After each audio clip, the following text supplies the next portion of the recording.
한국 발사체 개발이 시작된 지 30년.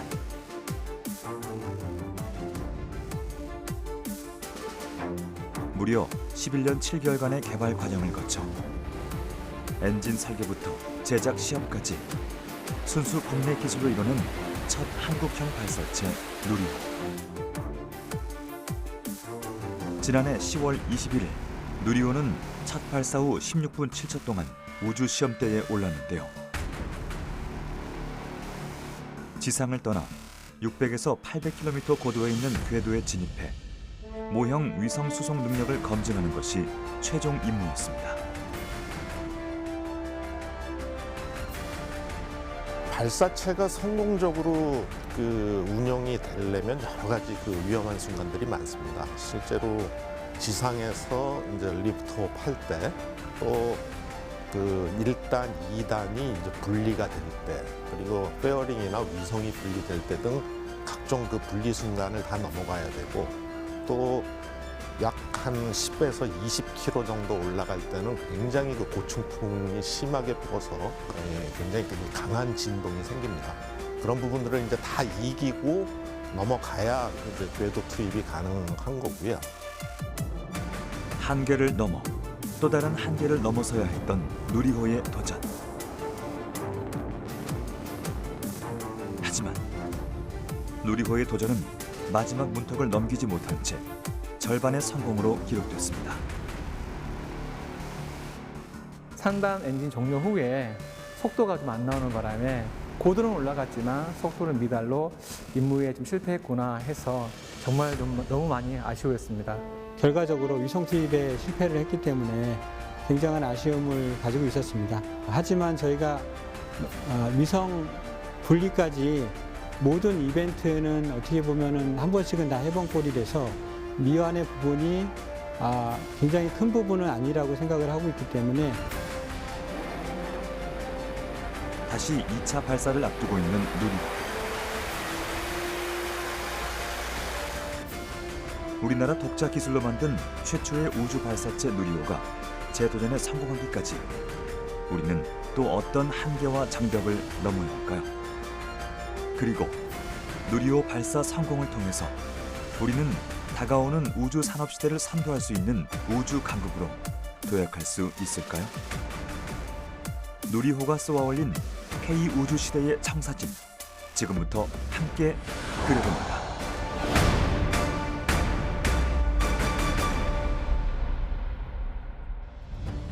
2021년 10월 21일 나로 우주센터. 5, 4. 카운트다운이 종료되는 순간 한국 우주개발 30년의 꿈을 실은 누리호가 발사됐습니다.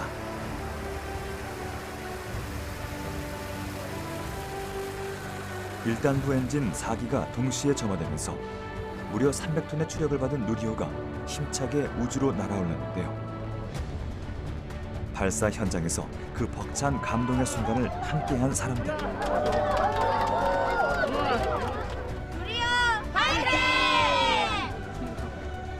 너무 감격스러워가지고 사실은 전 눈물이 조금 맺었었습니다. 아들도 보고 있지만 같이 소리를 치면서 누리호 화이팅 화이팅 하면서 불렀고 너무 기분이 좋았습니다. 하지만 누구보다 가슴 졸이며 발사 순간을 지켜본 것은 누리호 개발에 전면에 나섰던 한국항공우주연구원의 연구원들이었습니다. 발사 한 달 전부터 계속 엔진이 발사돼 터지는 꿈을 꿨는데 그 순간에 엔진이 4개 모두 점화돼서 이륙한 순간에 딱 하니까 이제 나는 됐구나라는 그런 순간적으로 안도감이 좀 있었습니다. 굉장히 많이 긴장을 한 상태에서 저희가 전부 유리창 쪽으로 가서 발사되는 모습을 이제 봤거든요. 누리호가 올라갈 때 이제 화염이 굉장히 크게 뒤로 내뿜으면서 올라가는 모습을 봤을 때 굉장히 올라가는 힘이 굉장히 크다. 그리고 그 모습이 굉장히 장관인 것을 좀 느낄 수가 있었고요. 우리나라가 국내 독자 기술로 만든 누리호가 발사대를 떠나 성공적으로 이륙한 것만으로도 전 세계가 놀랐는데요. 한국이 100% 국산 기술로 제작된 첫 우주 발사체를 하늘로 시험 발사했다. 한국은 로켓을 성공적으로 우주에 보낸 7번째 국가가 됐다. 누리호가 발사돼 한국이 위성 발사 능력을 갖춘 국가 중 하나가 되는 길로 접어들었다. 누리호는 한국 최초의 자체 개발 로켓으로 미래 인공위성의 문을 열었다. 자력으로 개발한 첫 우주 발사체로 발사에 성공한 확률은 단 27.2%. 지금까지 11개국 가운데 옛 소련과 프랑스, 이스라엘 등 3곳만이 첫 발사에 성공한 건데요. 우주 강국으로 첫손에 꼽히는 미국도 1957년 12월 미국 최초의 인공위성 발사체 벵가드를 쏘아 올렸지만 발사 2초 만에 폭발했고, 일본 역시 1966년부터 첫 우주 발사체 람다-4S를 발사하기 시작해 4번 연달아 실패한 바 있습니다. 중국의 창정 1호, 인도의 SLV-3 역시 모두 첫 발사에 실패했는데요. 우리나라의 누리호는 첫 발사에 당당히 우주로 향하는 첫 관문을 통과한 겁니다. 우리가 이 한국형 발사체 시작할 때 우리 이성을 우리 땅에서 우리 발사체로 발사하자라는 데서 우리 발사체라는 걸 완성했다는 데 큰 의미가 있는 것 같습니다. 우리나라는 우주개발 선진국들이 발사체 제조 기술을 엄격히 통제해 기술적인 도움을 받을 수 없는 척박한 상황 속에서도 독자적 기술을 축적해온 결과 누리호를 발사해 목표 지점 700km에 무사히 진입시킬 수 있었던 건데요. 누리호가 이런 성과를 이뤄내기까지 우리는 어떤 기술적인 성장을 이뤄왔을까요? 누리호의 기술력. 첫 번째, 발사체의 심장, 엔진. 누리호는 총 길이 47.2m, 중량 200톤의 구조물로 스테인리스 강과 구리, 크롬 합금 등의 소재로 제작됐습니다. 1단부에는 75톤급인 액체 엔진 4기가 클러스터링으로 묶여 있고, 2단부에는 75톤급 액체 엔진 1기, 3단부에는 7톤급 액체 엔진이 탑재되어 있는 3단형 액체 로켓입니다. 발사체의 심장 역할을 하는 이 엔진들은 1.5톤 무게의 중형차 약 130여 대를 들어올릴 수 있는 힘을 내는 것으로 알려져 있는데요. 특히 누리호의 엔진은 모두 고압, 극저온, 초고온의 극한 환경에서 작동하도록 개발되었는데 그 스펙은 어느 정도일까요? 누리호에 들어가는 75톤의 엔진은 마이너스 180도 되는 액체 산소를 이제 빨아들여서 케로신과 섞게 되면 연소기 안에 보내게 되면 3,300도까지 내는 연소가스를 발생을 하고요. 터펌프의 압력은 110기압, 그러니까 저는 110바라고 그러는데 압력으로 액체 산소와 케로신을 보내고 있습니다. 그래서 다이아몬드 녹는 온도가 한 3,600도, 3,800도 가까이 되거든요. 그 정도의 온도가 올라간다고 보시면 되는데 그 엔진 안에 그걸 견딜 수 있도록 설계가 되어 있습니다. 무엇보다 누리호 발사를 통해 빛을 발한 엔진 기술은 엔진 클러스터링. 75톤급 엔진 4기가 묶여 마치 하나의 300톤급 엔진이 작동하듯 정확하게 제어되고 동시에 점화되어야만 동일한 추력을 낼 수 있기 때문인데요. 누리호 1차 발사 당시 완벽한 클러스터링이 이루어지며 그 성능을 입증해냈습니다. 우리 연구진은 중대형급인 75톤급 엔진의 성공적인 개발을 위해 지금까지 총 184회 연소 시험, 누적 연소 시간 18,290초의 테스트를 거쳐온 것으로 알려졌는데요. 그 결과 우리나라도 독자적 기술로 중대형 엔진을 만들 수 있는 세계 7번째 나라로 인정받게 된 것이죠. 누리호에 들어간 엔진은 국내 순수 독자 기술로 설계, 해석, 제작, 시험 등을 완료했습니다. 엔진의 작동성 그리고 성능 검증을 해서 지상 그리고 고공모사 시험 설비에서 완료했는데, 이번 누리호 발사로 발사 그리고 비행 환경에서 엔진의 성능 및 작동성을 검증했다는 의미가 큽니다. 즉 발사와 비행 환경에서 엔진의 전체 개발 주기를 완성했다는 데 큰 의미가 있습니다. 누리호의 기술력 두 번째, 대형 추진제 탱크. 누리호의 기술력은 대형 추진제 탱크에서도 빛을 발했습니다. 로켓의 추진제 탱크는 극저온의 산화제와 상온의 연료를 저장하는 역할을 하는데요. 여기엔 비행 중 압력과 하중을 지지하면서도 가벼운 경량 무게로 만들어 효율을 높이는 기술이 필요합니다. 실제로 우리 연구진은 최대 높이 10m, 직경 3.5m에 달하는 탱크를 최대한 얇고 가볍게 만들기 위해 많은 노력을 해왔는데요. 얇은 알루미늄 소재를 사용해 2.5에서 3.0mm 정도의 두께를 구현해낼 수 있었습니다. 또한 비행 중에 추진제 탱크가 받는 압축 하중을 이겨내기 위해서 격자 구조로 설계했다는데요. 이때 격자 구조란 삼각형 형태의 격자 보강 구조가 반복되는 설계 방식을 말합니다. 전체적인 구조는 대형 구조인데 두께가 얇기 때문에 그거를 제작하는 기술이 만만치가 않습니다. 그래서 제작하기 위한 성형 기술, 그다음에 정밀 가공 기술, 용접 기술, 박판 용접 기술 이런 부분들이 종합적으로 저희가 적용을 해서 경량화를 이루었다라고 할 수 있고요. 큰 구조물이 압축 하중을 받게 되면 자굴이 발생을 해서 일찍 파손이 일어날 수가 있습니다. 그래서 그런 자굴을 방지하기 위한 그 설계가 격자 구조 설계라고 할 수 있고요. 격자 구조를 사용하지 않았을 때 대비 작게는 수십 %에서 크게는 수백 %까지 효율이 더 좋아진다라고 할 수 있습니다. 추진제 탱크 제작에서 또 하나 중요한 것은 탱크의 연료나 산화제가 누수되지 않도록 하는 겁니다.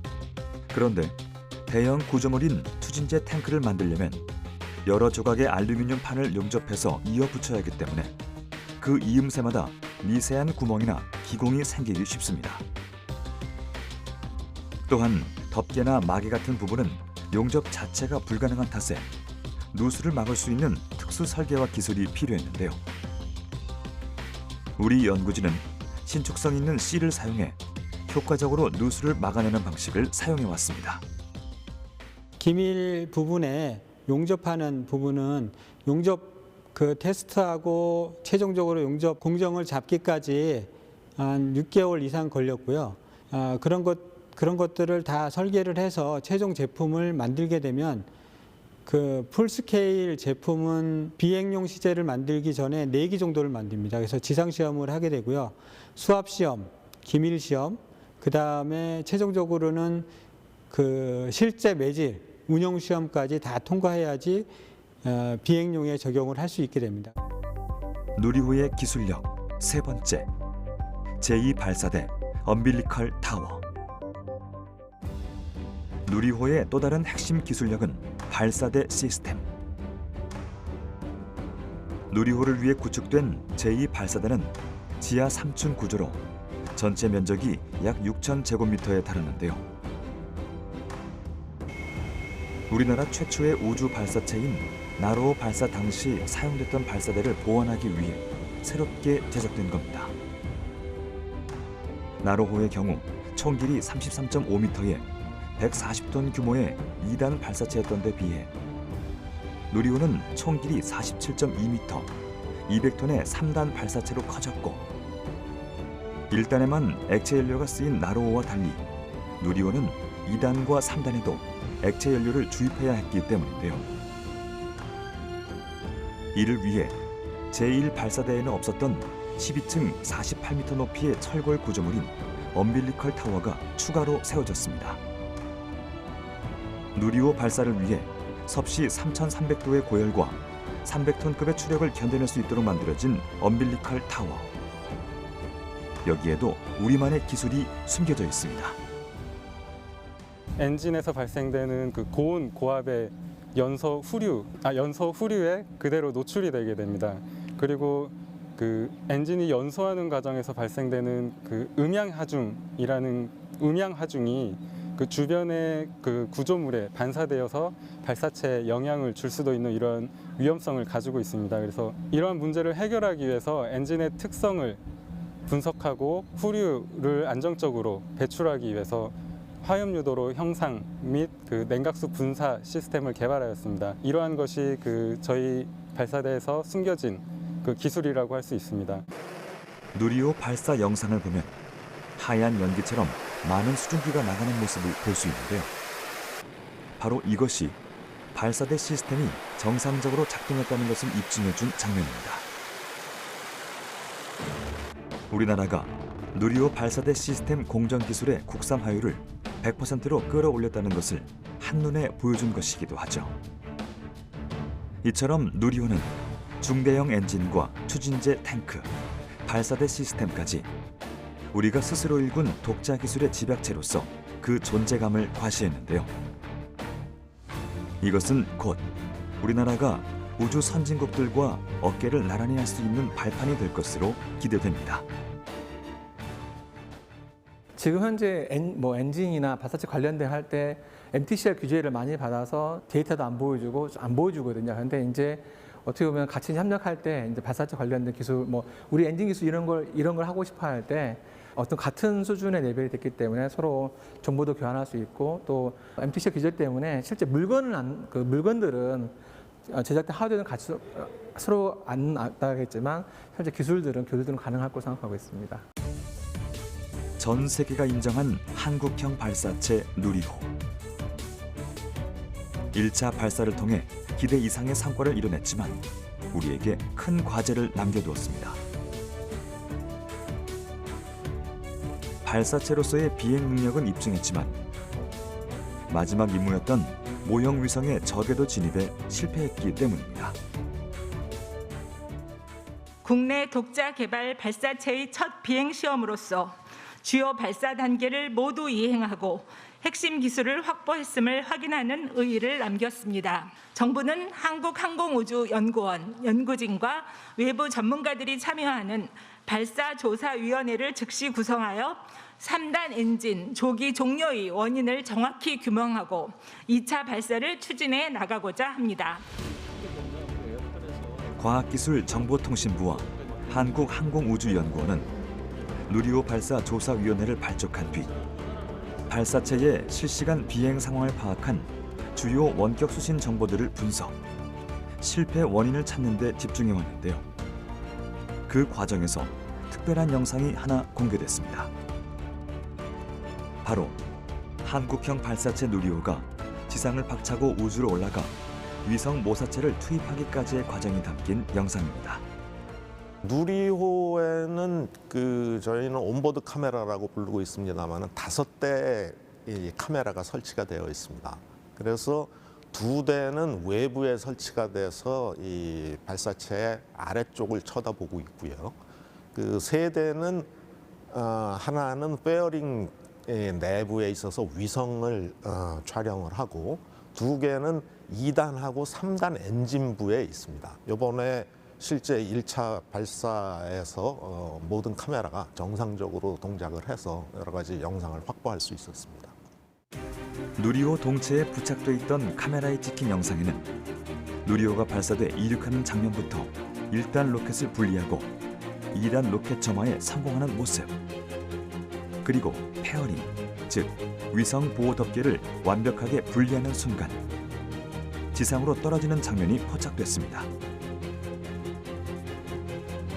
또한 3단 로켓을 점화한 뒤 위성 모사체를 투입하는 장면까지 생생하게 담겨 있는데요. 누리호는 이 모든 과정을 성공적으로 이뤄냈고 목표 고도인 700km까지 정상적으로 올라갔지만 모형 위성을 초속 7.5km로 밀어붙이지 못했고 결국 정해진 궤도에 들어가지 못한 모형 위성은 호주 인근 해상으로 추락하고 말았습니다. 발사 1단 분리하고 2단 점화하면서 상당히 저희가 3단 점화할 때까지는 정말로 성공할 줄 알았거든요. 그런데 3단의 이제 그 중간쯤에 그 속도가 좀 늦어가지고 고도는 올라갔지만 사실은 이제 속도는 실패해서 전체 부분적인 성공이었는데 정말 아쉬웠던 부분이었습니다. 이처럼 누리호의 첫 도전이 미완의 성공으로 끝날 수밖에 없었던 이유는 무엇일까? 연구진은 3단 엔진이 당초 계획한 것보다 46초 일찍 연소를 끝내면서 충분한 속도를 내지 못했기 때문이라는 분석을 내놓는데요. 3단 비행 연소 중 산화제 탱크 압력이 떨어지고 이후 엔진 추력과 가속도가 낮아져 엔진 연소가 예상보다 일찍 정지된 겁니다. 지금 현재 대외적으로 공포된 것들은 액체 엔진 같은 경우는 산화제와 연료를 따로 탱크에서 공급하게 되는데요. 액체 산소를 공급하는 산화제 탱크의 압력이 점점점 비행하면서 떨어져서 실제 엔진으로 가는 유량을 줄였습니다. 그러다 보니까 엔진이 처음에는 7톤으로 작동했었는데 어느 순간에는 6톤, 5톤, 4톤으로 떨어졌었습니다. 그래서 엔진 추력이 한 4톤 이하가 되면 임무 달성을 실패하기 때문에 임무 쪽에서 더 이상 비행하는 게 의미가 없다라고 해서 엔진 중단 명령을 내렸거든요. 누리호 발사 조사위원회는 아직까지 3단부 산화제 탱크 압력이 저하된 원인에 대해서 명확한 결론을 내리지 못한 상태인데요. 실물 엔진이 없는 상황에서 데이터 분석만으로 원인을 특정하기 어려운 탓입니다. 다만 산화제 탱크나 배관 밸브의 기밀이나 산화제 탱크 압력 제어를 담당한 센서류 등의 이상이 발생했을 가능성이 제기되고 있습니다. 산화제 탱크의 압력을 유지시키기 위해서 고압 탱크에서 헬륨 가스가 공급이 됩니다. 그 공급된 가스가 어디에선가 누설이 됐을 때 그 압력이 빠져나갈 수밖에 없거든요. 그래서 아마도 어디에선가 누설이 발생했다라고 일단은 추정을 하고 있습니다. 그런데 그 누설이 됐을 때 여러 가지 센서 데이터들의 그 측정치로 어떤 근거가 될 만한 자료가 나올 수 있기 때문에 현재는 그런 센서 데이터들의 데이터를 가지고 추정을 하는 단계에 있다라고 할 수 있습니다. 정확한 실패 원인을 파악하는 것이 곧 2차 발사의 성공과 직결되는 만큼 발족위원회가 어떤 결과를 내놓을지 많은 이목이 쏠리고 있는데요. 이처럼 3단 로켓에 대한 원인 분석과 보완 조치가 이루어지고 1, 2단 로켓까지 정상적으로 조립이 되면 큰 문제 없이 2차 발사 준비가 완료될 것으로 보입니다.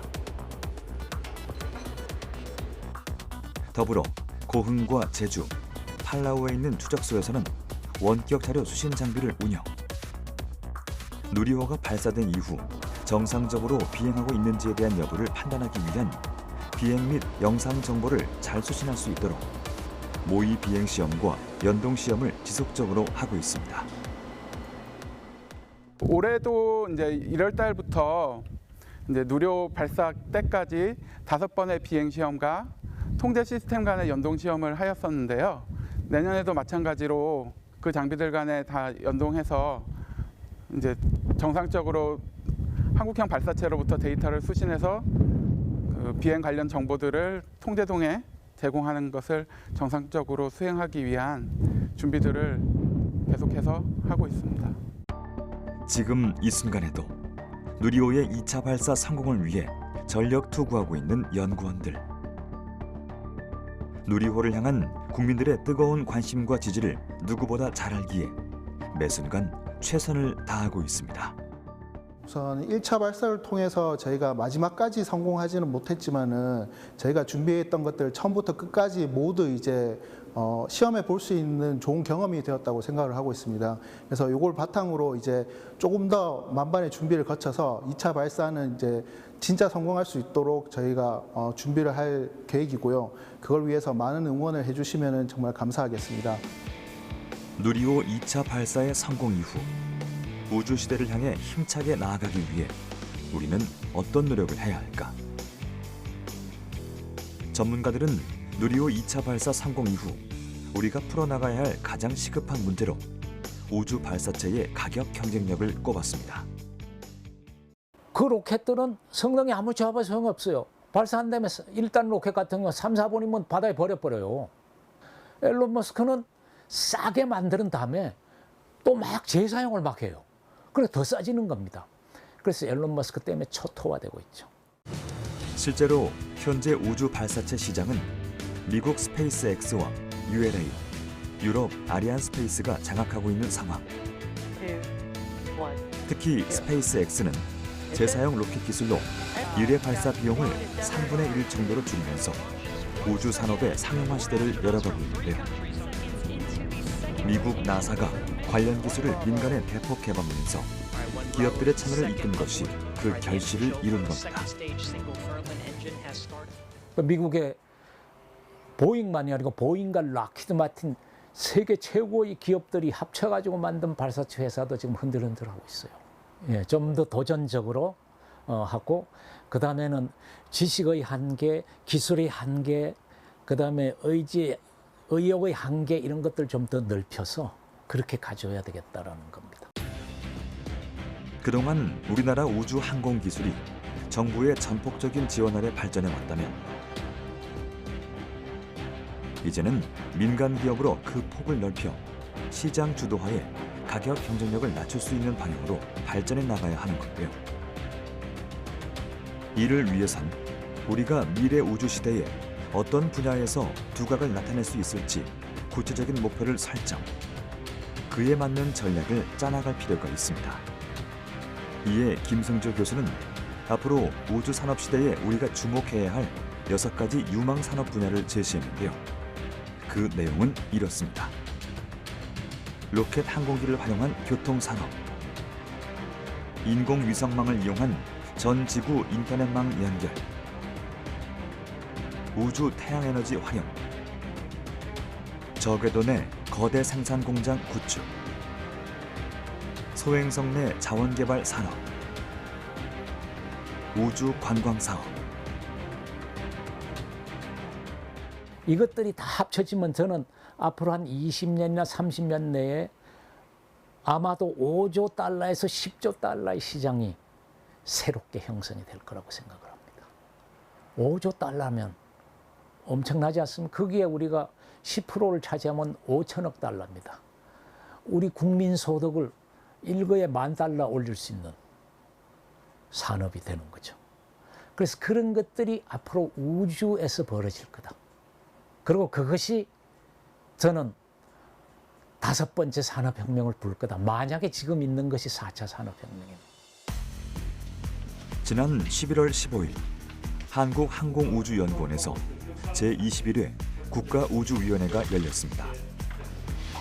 정부는 10년 후 우주 비즈니스 시대를 연다는 목표 아래 민간의 우주 산업 참여를 대폭 유도하겠다는 계획을 밝혔는데요. 우주 분야 연구의 성과를 획기적으로 제고하기 위해서 산, 학, 연의 역량을 집중할 수 있는 임무 중심형 융합 연구를 확대해 나가겠습니다. 이렇게 정부가 민간 기업 육성에 나선 것은 우리나라가 누리호 발사를 통해 민간 주도 우주 개발 시대에 진입을 알렸지만 아직 갈 길이 멀기 때문입니다. 과학기술정보통신부 발표에 따르면 세계 우주 산업 시장 규모는 약 298조 원에 달하는 데 반해 국내 우주 산업 규모는 3조 2,610억 원 수준으로 세계 우주 산업 시장의 1% 규모인 상황인데요. 정부는 국내 우주 산업에 진출한 민간 기업을 제도적으로 지원하고 연구개발의 활동 범위를 넓히겠다는 목표입니다. 우주산업 육성 추진 전략을 발표를 했습니다.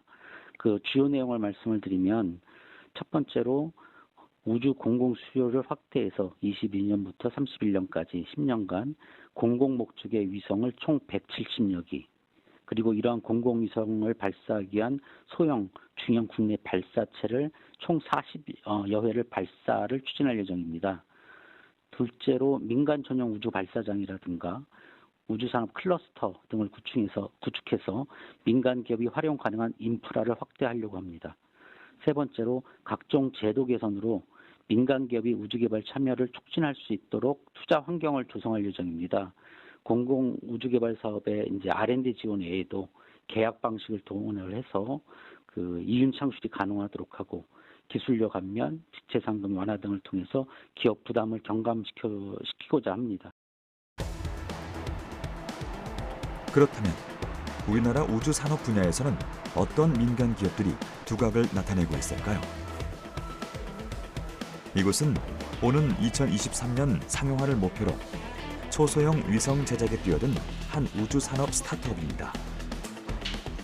과거 우주산업은 인공위성을 발사하고 궤도에 안착시키는 자체가 목적이었다면 오늘날의 우주산업은 위성을 경제적으로 대량 생산한 뒤 얼마나 많은 데이터를 확보하고 또 어떻게 활용하는지가 핵심이 되는데요.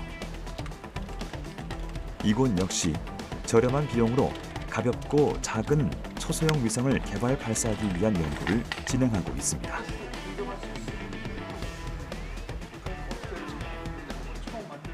저희가 지금 개발하고 있는 위성은 옵저버 1이라는 위성이고요. 약간 전자레인지 정도 사이즈 되는 24kg의 이제 위성입니다. 그래서 굉장히 작은 위성인데요. 위성이 이제 1.5m 해상도 그리고 AI 기술을 사용을 하면 0.5m 해상도까지 목표를 하고 있어서 가장 작은 위성에 이제 가장 높은 성능을 끌어낼 수 있는 이런 위성을 개발을 하고 있습니다.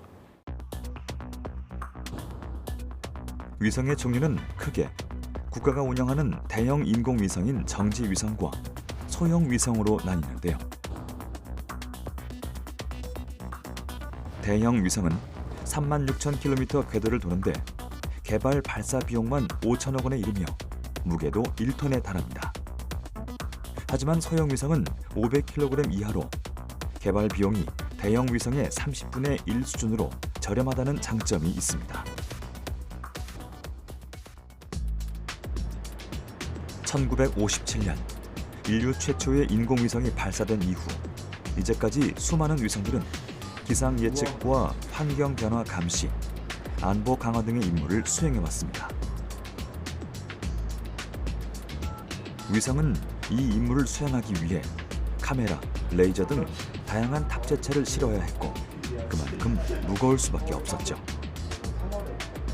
물론 대형 위성을 한 번 띄우면 우주 공간에서 오래 유지될 수 있다는 장점이 있지만 막대한 개발과 발사 비용이 필요한 데다 만들어내는 데에도 많은 시간이 걸려 대량 생산이 어려운 것이 한계로 꼽혀왔습니다. 작은 위성 같은 경우에는 그런 그 개발이나 생산 주기 그리고 발사 주기를 굉장히 빨리빨리 함으로써 이제 그 미션 기간을 굉장히 한 위성이 길게 유지하는 게 아니라 하나의 위성을 짧게 많이 올릴 수 있는 같은 시간과 자원으로 많이 올릴 수 있는 방법을 채택함으로써 오히려 이제 기술의 발전이라든가 그런 것들도 더 잘 반영이 되고 경제성이나 효율성도 하나의 위성, 큰 위성을 오랫동안 운영하는 것보다는 더 높은 그런 부가가치를 창출할 수 있게 하는 게 어떤 초소형 위성 분야의 전략이라고 말씀드릴 수 있겠습니다. 최근 이 업체는 부산시와 협약을 맺고 해양 나노위성 개발에도 나섰는데요. 넓은 공간에서 일어나는 일을 실시간으로 볼 수 있는 초소형 위성의 장점을 살려 부산항을 1시간 이내 간격으로 상시 관측, 해양 관리 시스템을 구축하겠다는 계획입니다.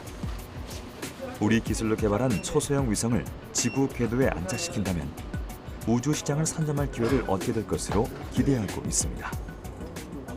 기존에는 이제 뭐 위성만 만들거나 아니면 발사체만 만들거나 그렇게 했지만 뭐 저희 같은 경우에는 위성 대로를 환경 분야에 적극적으로 사용을 한다거나 아니면 또 기존의 어떤 금기 시대였던 어떤 새로운 도전 기술들을 다른 나라와의 얼라이언스를 통해서 지상국 서비스를 이제 글로벌화 시키거나 이런 것들은 스타트업에서 훨씬 더 자유롭게 할 수 있기 때문에 그리고 새로운 시도가 아니고서는 시장을 선점할 수가 없는 시대가 됐거든요, 지금은.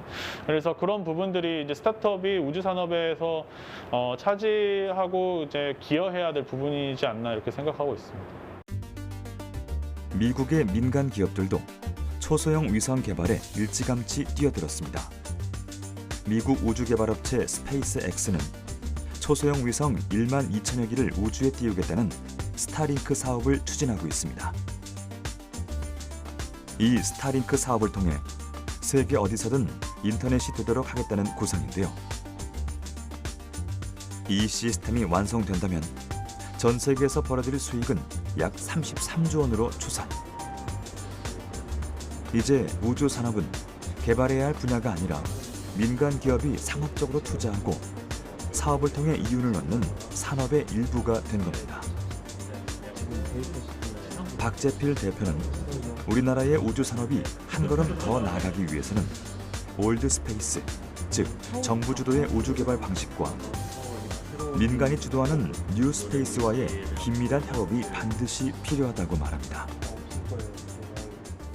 스페이스X조차도 표현하고 있는 게 이제 거인들의 어깨에 올라탔다, 그렇게 표현을 하고 있습니다. 그래서 기존에 있는 그런 올드스페이스의 인프라라던가 아니면 기술력, 인력들이 이제 스페이스X로 많이 들어왔기 때문에 그들도 가능했었다고 생각을 하거든요.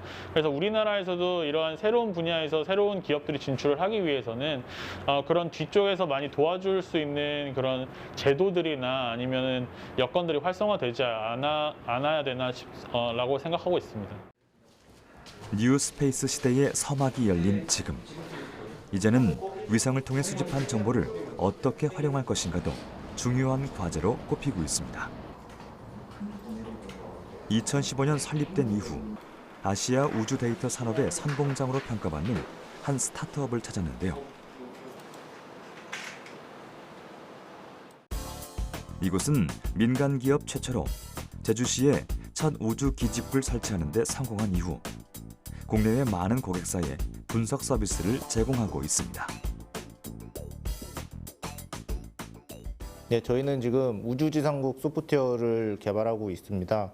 그리고 우주지상국 소프트웨어라고 하면은 위성이 지나갈 때 안테나가 그 위성을 따라가면서 데이터를 수신받는 건데요.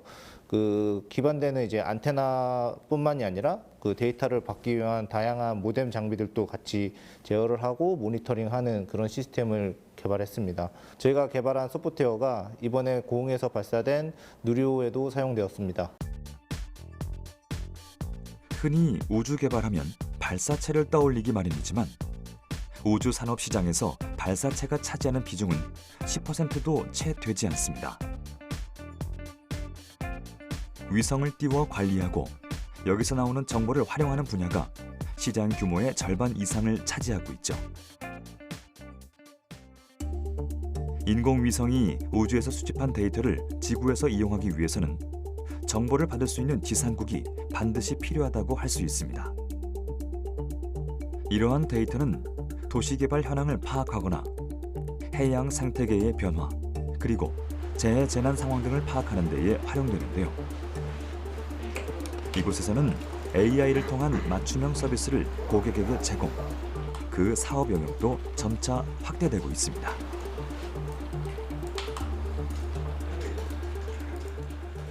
예를 들어 위성 영상 활용 기술을 도시 분야에 적용한다면 도시를 구성하는 주요 공간 정보들을 AI가 자동으로 탐지하고 식별하는 분석 과정을 통해 도시 개발 계획에 활용한다던가, 또 도심 내에 있는 불법 건축물을 자동으로 탐지하여 공무 행정에 도움을 줄 수 있는 서비스들이 제공될 수 있습니다. 태풍, 지진, 해일 등의 재해 재난 사태가 발생했을 경우에도 위성으로 촬영한 영상의 공간 정보를 분석하여 피해 규모가 얼마나 되는지, 복구 대책은 어떤 식으로 마련하면 좋을지에 대한 실행 대책 마련에도 활용할 수 있습니다. 과거에는 우주 산업이 국방이나 안보에 활용됐다면 이제 뉴스페이스 시대에는 우리 삶에 실질적으로 도움이 되는 기술들이 각광받기 시작할 것이죠. 역사적으로 보면 전 세계 우주 선진국들은 다 우주에서 획득한 정보를 가지고 전 세계의 기후라든가 아니면 생태계 변화라든가 아주 필요한 정보들을 추출해서 국가 경영을 위하여 기본 정보로 사용을 하고 있거든요. 근데 우리는 아직 그런 단계까지는 가지 못했어요. 그래서 이런 단계로 올라갈 수 있게끔 우리가 전략적인 접근이 필요하고, 영상 활용이라든가 우주 정보 활용 같은 것들은 상대적으로 우리가 좀 강점이 있는 분야고 회수 기간도 좀 짧기 때문에 그 민간이 어떤 창의성을 개발하고 조금만 노력을 하면 그래도 투자 회수가 될 수 있지 않나 이렇게 봅니다.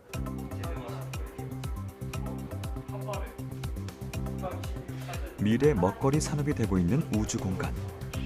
이러한 변화 속에서 한 걸음 더 앞서 나가는 스타트업도 등장했습니다. 바로 달 탐사 로봇 제작에 도전장을 낸 업체인데요. 이곳에서는 그동안 축적한 드론, 3D 프린팅, 비행 자세 제어 기술 등을 발판으로 달 탐사 로봇 연구 개발에 집중하고 있습니다. 이제까지 달 탐사는 한 나라의 우주 개발 기술을 가늠하는 중요한 잣대로 꼽히며 각 국가들은 끊임없이 달 탐사 계획을 수립하고 경쟁에 나서왔죠. 그런데 뉴 스페이스 시대에 달라진 점이 있다면 달에 사람이 착륙한다는 상징적 의미에서 더 나아가 달 탐사 로버를 통해 달 표면에 존재하는 각종 자원을 연구하고 또 활용할 수 있도록 하는 것이 중요한 과제로 꼽힌다는 겁니다. 어떻게 보면 이제 발사체 같은 경우에는 이미 국내 업체들하고 연구 개발을 상당히 많이 정부에서 하고 있는 상태입니다. 그런데 조금 더 미래를 내다봐서 우주에서 우리가 어떤 미션을 해야 될지 지금부터 생각을 하고 연구를 시작해야 되는 단계이지 않습니까? 제가 봤을 때는 인류가 지구에만 머물러 있지 않다고 생각을 하거든요. 그래서 분명 저희 시대 안에 우주로 나가서 조금 더 진출해서 살아갈 거고 화성이나 달로 갈 겁니다. 사람이 무작정 가서 살 수 있는 환경은 아니지 않습니까? 달이나 화성이. 그래서 그 단계 이전에 로봇이 먼저 가서 사람이 살 수 있는 환경을 조성한다든지 안 그러면 거기에 대한 데이터를 습득을 해야 됩니다. 그런데 그런 면에서 저희는 그런 걸 보고 달 탐사 로봇을 개발하기 시작했습니다. 사실 우주 강국이라 꼽히는 미국이나 러시아, 중국 등과 달리 우리나라에서 달 탐사는 생소한 분야였습니다. 하지만 최근 국내에서도 국가 주도의 달 탐사 연구 개발이 이루어지고 더 나아가 민간 우주 개발로의 전환도 논의되면서 새로운 기회의 장이 마련되고 있는데요. 그렇다면 이곳에서 개발되는 달 탐사 로봇은 어떤 특징이 있을까요? 이 로버 같은 경우는 다시 아까 원 상태에서 보셨겠지만은 바퀴가 접혀 들어가는 게 특징이고요. 바퀴를 접는 이유는 로켓에 탑재 상태에서 발사를 하거나 아니면 달에다가 착륙을 하게 될 때 위아래로 많은 하중이 가해지게 되는데요. 그때 이게 하중이 타이어에 집중이 되게 되면은 안 그래도 가볍게 만들어 놓은 타이어인데 초과 하중이 가해져가지고 파손이 될 수 있습니다. 그래서 저희는 이 타이어를 이렇게 접혀 들어가게 함으로써 움직이지 않는 발사 상태나 착륙 상태에서는 이렇게 바닥면 전체를 활용해서 하중을 받쳐주고 분산시켜주는 구조를 채택을 했고 거기다가 이렇게 접혀 들어가게 되면서 이 로버 위에 또 다른 상품을 싣는다거나 다른 물자들을 적층을 해가지고 컴팩트하게 많은 물자를 수송할 수 있게 하는 그런 장점이 있겠습니다. 달의 울퉁불퉁한 표면 그리고 지구상의 흙보다 훨씬 고운 입자의 모래로 이루어진 환경에서 로버가 얼마나 안정적으로 구동될 수 있는지에 대한 고민을 거듭해온 연구진. 그 결과 갈퀴 형태의 바퀴를 가진 로버가 탄생했습니다. 또한 최대한 작은 크기로 2개의 바퀴로만 움직이는 로버. 여기에 카메라 센서가 장착돼 지형 데이터를 실시간으로 컴퓨터에 전송하는 로봇 등 다양한 연구 개발이 이뤄지고 있습니다. 뿐만 아니라 로버에 필요한 부품을 제작하는 과정에서는 또 다른 기술이 활용되고 있다는데요. 바로 3D 프린팅입니다.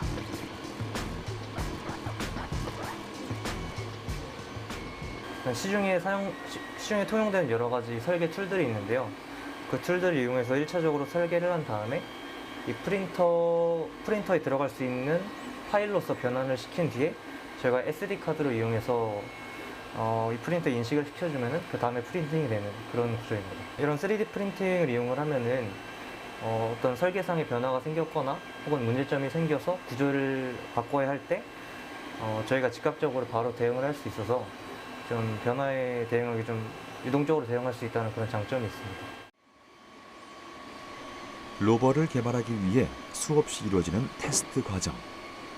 그때마다 필요한 부품을 구입하는 것이 쉽지 않았는데요. 이러한 문제를 보완하기 위해 3D 프린터를 활용. 필요한 부품을 그때그때 만들어내면서 연구개발 비용은 낮추고 효율성은 높일 수 있었습니다.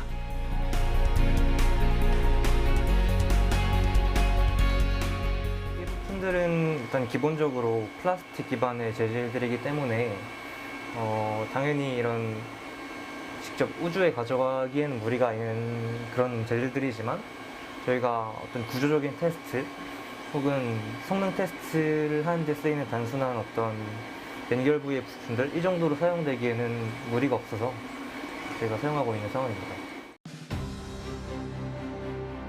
인류가 달에 발을 디딘 지 50여 년이 지난 지금 그동안 많은 나라들은 달 탐사에 뛰어들었습니다.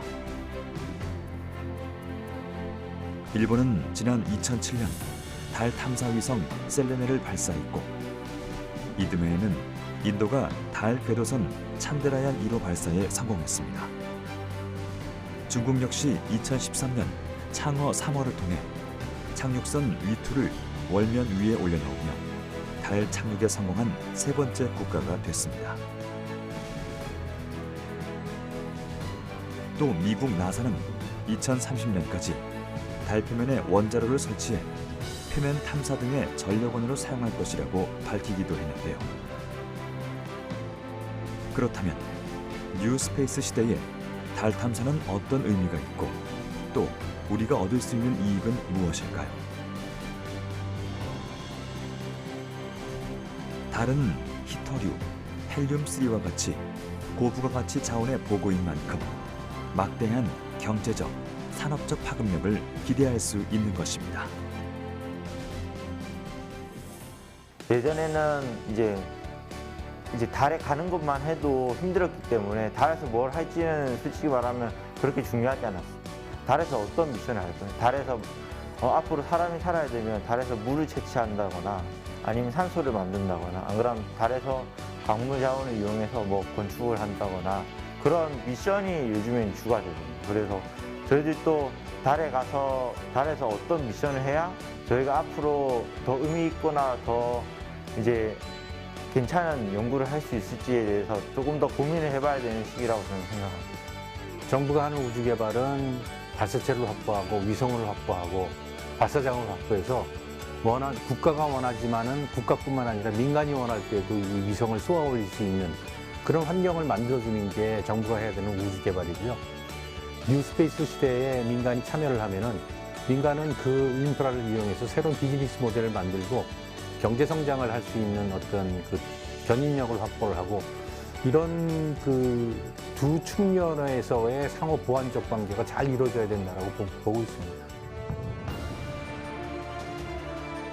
발사체를 시작으로 초소형 위성, 우주 지상국, 그리고 달 탐사까지 광활한 우주의 문을 두드리는 인류의 노력은 계속 진화해 왔습니다.